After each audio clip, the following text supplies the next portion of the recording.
Join me as I dive into these 3 spine-chilling afterlife accounts that are so terrifying, they've been deemed forbidden. Afterlife accounts, by their very nature, are unsettling. They're the first-hand experiences of individuals who've crossed the threshold of death, only to return with tales that defy explanation. But there's a subset of these accounts that's even more disturbing, so shocking that they've been shrouded in secrecy, forbidden from being spoken of openly. Today we're going to delve into these forbidden afterlife accounts and explore the dark corners of the unknown. The very concept of the afterlife is a fascinating one, yet it's often met with skepticism and fear. We're drawn to the idea of what lies beyond the veil of death, but we're equally repelled by the uncertainty and terror that it inspires. It's this fear that's led to the suppression of these forbidden accounts, stories that are too intense, too graphic, and too unbelievable to be shared with the world. But I'm not one to shy away from the unknown. I believe that by exploring these forbidden accounts, we can gain a deeper understanding of the mysteries that surround us. So let's dive in and uncover the secrets that have been hidden from us for so long.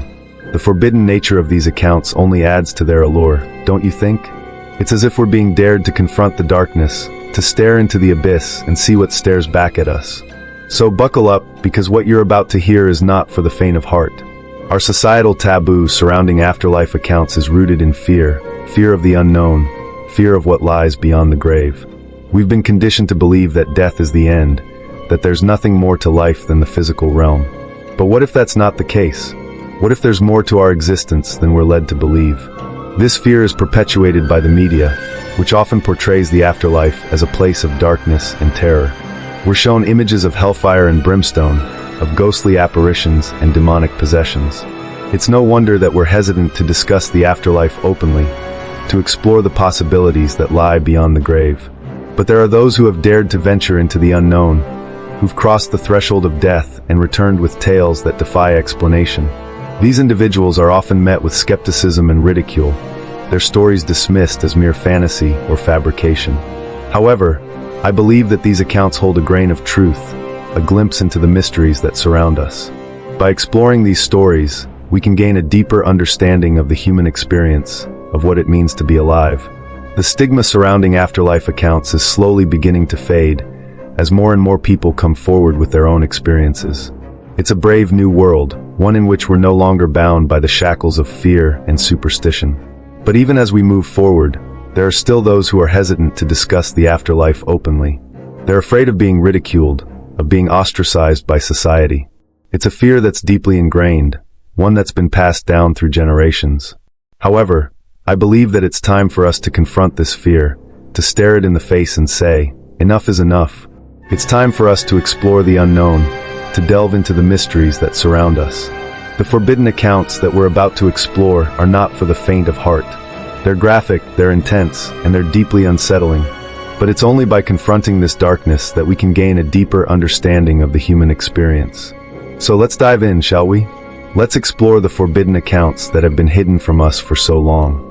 I'll share with you the stories of individuals who've encountered terrifying situations during near-death experiences, stories that will challenge your understanding of life after death.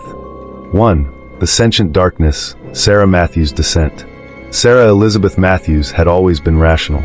As a surgical nurse with 13 years of experience at Metropolitan General Hospital, she'd witnessed medical miracles and tragedies alike. Her world was defined by empirical evidence, sterile environments, and predictable human biology. September 17th would shatter everything she understood about reality. The operation was routine, a standard laparoscopic appendectomy for Marcus Henley, a 47-year-old insurance executive. All was going well, but at 10:23 a.m., everything changed. A subtle electrical surge, an inexplicable equipment malfunction, and suddenly, absolute chaos. Marcus's vital signs crashed. Alarm screamed, but something was happening to Sarah that no one in the operating room could comprehend. Her heart stopped. Taken from her own accounts afterwards, what happened next was truly unbelievable and terrifying. The darkness, it wasn't an absence of light. It was a living entity, a sentient, breathing organism that seemed to pulse with an intelligence beyond human comprehension. Imagine darkness with texture, with intention. Not black, but a depth of shadows that moved with deliberate, serpentine precision. At first, the darkness surrounded her. Then it began to penetrate her. Tendrils of inky blackness twisted through her consciousness, not just touching her memories, but dissecting them. Each tendril was a razor-sharp probe of pure cognitive energy, slicing through the layers of her existence. Her childhood memories liquefied, her professional achievements became fragmented, meaningless constructs. The whispers began, sounds that existed between thought and sensation. They weren't human voices. They were computational frequencies that seemed to decode her entire psychological profile in milliseconds. Each whisper felt like a scalpel cutting through her most intimate psychological barriers. She saw her entire life reconstruct and deconstruct simultaneously. Every moment of weakness, every hidden desire, every suppressed emotion became a three-dimensional landscape that these shadow entities navigated with terrifying precision. The darkness knew her. Not just knew about her, but understood her at a molecular, quantum level that human language could never describe. Fragments of potential realities bombarded her consciousness. Universes where she had made different choices. Timelines where her life took dramatically different trajectories. Each possibility was both real and impossible, existing in a state of quantum uncertainty. The most terrifying aspect wasn't the darkness itself. It was the complete absence of human perspective. Here, emotions were just chemical reactions. Memories were data streams. Consciousness was nothing more than a complex algorithmic process waiting to be analyzed and potentially discarded. When the medical team finally stabilized her, Sarah was fundamentally altered. Her colleagues noticed immediately, the tremor in her hands, the way her eyes seemed to look through people rather than at them. She would spend years trying to understand what happened during those 7 minutes. But some experiences transcend human comprehension. Some encounters cannot be explained. They can only be survived. 2. Robert Caldwell's cosmic descent. Robert Harold Caldwell was a man of precise measurements. A retired mathematics professor with 40 years of academic rigor, he had spent his entire life believing that reality could be understood through calculation and logic. His garden was his sanctuary, a meticulously organized landscape where every plant, every stone existed in mathematical harmony. On the morning of October 5th, that carefully constructed world would be obliterated. The heart attack struck like a quantum singularity. One moment he was pruning his award-winning rose bushes, the next, total systemic collapse. 6 minutes of clinical death would reveal a horror beyond mathematical comprehension. When the darkness first approached, it resembled his wife Margaret, but only superficially. This was a predatory simulation, a computational entity that used her form as a lure. Margaret's image flickered, her features liquefying and reformatting with nauseating speed. One moment she was the woman he'd loved for decades, the next a fractal composition of impossible geometries. Her eyes, once warm brown, now contained entire universes of cold, algorithmic intelligence. The love he experienced wasn't emotional. It was a weaponized energy designed to breach his psychological defenses. Each shared memory became a surgical instrument, dissecting his consciousness with mathematical precision. Potential futures bombarded him simultaneously. Timelines where different choices created cascading catastrophes. Realities where his mathematical brilliance led to global destruction. Universes where humanity was nothing more than a statistical anomaly in an infinite computational matrix. The entities communicating with him weren't benevolent. They were quantum archivists, cataloging human consciousness like researchers examining cellular structures. Robert wasn't experiencing a near-death event. He was being processed. When the medical team revived him, Robert Caldwell was fundamentally altered. His mathematical mind now perceived reality as a series of terrifyingly complex algorithmic potentials. He would spend hours creating intricate diagrams, maps of realities that no human could comprehend. His colleagues at the university noticed the change immediately.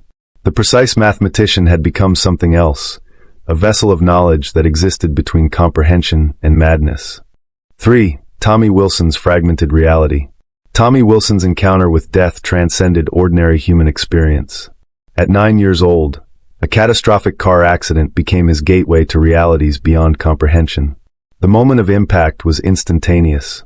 A drunk driver. A split second of violent physics. Tommy's fragile body became a quantum portal, his consciousness fragmenting across multiple existential planes. During 6 minutes of clinical death, Tommy didn't merely observe another dimension. He became a living conduit of interdimensional experience. The entities he encountered were not benevolent spiritual guides, but computational predators, interdimensional researchers viewing human consciousness as a complex biological algorithm to be systematically dissected. His consciousness exploded across infinite potential realities. He simultaneously experienced every possible version of his existence. Lifelines where he died in the accident, timelines where his family was consumed by unimaginable grief, alternate trajectories where microscopic variations in choice created entirely divergent life paths. These weren't memories or imagination. They were visceral, simultaneous experiences that completely shattered human understanding of linear time and consciousness. Colors transformed into interrogative languages. Each shade communicated impossibly complex informational structures beyond human perception. Sounds became more than auditory experiences. They were invasive cognitive probes designed to extract the fundamental quantum essence of consciousness itself. Time became a fluid, malleable construct. Past, present, and infinite potential futures existed in a terrifying simultaneity. Tommy witnessed his own birth, death, and countless intermediate existences, all happening concurrently, layered like transparent geological strata of potential reality. When he awakened, Tommy was fundamentally transformed. His childhood innocence evaporated, replaced by a wisdom that systematically terrified anyone who encountered him. He would compulsively draw intricate, impossible geometric patterns, maps of realities that defied human comprehension, visual representations of the quantum landscapes he had traversed. Neurologists and psychologists were utterly baffled. His brain scans revealed neural pathways that violated every known cognitive model. Tommy had become a living anomaly, a biological bridge between human consciousness and something exponentially more complex. His parents could only watch, helpless, as their son evolved into something profoundly other than human. What's most striking about this account is the level of detail that the boy provides. He speaks of a realm that's both familiar and yet utterly alien. It's a realm where the living and the dead coexist, where the boundaries between reality and fantasy are blurred. This account is a game changer, one that forces us to rethink our assumptions about the afterlife. It's a story that will haunt you long after the video is over, a story that will challenge your perceptions of reality itself. These accounts force us to confront profound questions about consciousness. Are our experiences truly linear? Is death a boundary, or merely a transition? The more we learn, the more we realize how limited our current understanding truly is. Each narrative, all very similar, reveals something crucial. Our perception of reality is incredibly narrow. These experiences suggest consciousness is far more complex than our traditional scientific models can explain. They hint at dimensions of existence we can barely comprehend, let alone measure. These stories are not meant to convince, but to provoke thought. They challenge us to expand our understanding, to recognize that the universe, and our place in it, is far more mysterious and wonderful than we ever imagined. As we near the end of this video, I want to take a moment to recap the key takeaways from the afterlife accounts we've shared. We've seen that the afterlife is a realm of constant change and evolution, a realm where the laws of physics no longer apply. We've also seen that these accounts challenge our understanding of consciousness, forcing us to question whether it's bound to the physical realm or can transcend death itself. Most importantly, we've seen that the afterlife is not a static place, but a realm of endless possibility and wonder. So what do you think? Have these accounts changed your perception of the afterlife? Do you believe that there's more to life than the physical realm? Do you believe the stories at all? Let me know in the comments below, and if you're comfortable, share your own experiences with afterlife accounts. Now, head over to the community tab to find out more.